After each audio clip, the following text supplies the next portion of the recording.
Hello viewers, সবাইকে জানাই শুভ লক্ষ্মী পূজা। তো তোমাদের লক্ষ্মী পূজা কেমন কাটছে আমাকে তোমরা জানাও। তো আমি আজকে সারাদিন কি কি করলাম তোমাদেরকে সেটাই শেয়ার করব। তো এই যে ঠাকুরটা দেখছো, এটা কিন্তু পাথরের ঠাকুর। এটা আমার দাদু আমাকে কিনে দিয়েছিল, আর আমি কিন্তু পছন্দ করে কিনেছিলাম। আর এটা হচ্ছে আমার বোনু, তো আলতা পড়েছিল। আর সকাল থেকে উঠে মাম আলপনা দিচ্ছিল। তো আলপনাগুলোর ডিজাইন তোমরা দেখো, কোনটা সবচেয়ে ভালো লেগেছে তোমরা আমাকে জানিও।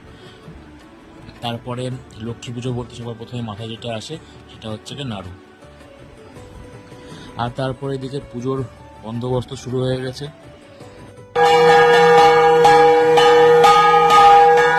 পুজো তো কমপ্লিট, এবার দুপুরে খাওয়া দাওয়ার জন্য চলে গেছিলাম। আর দুপুরে ছিল লুচি, আলু কষা, ছোলার ডাল।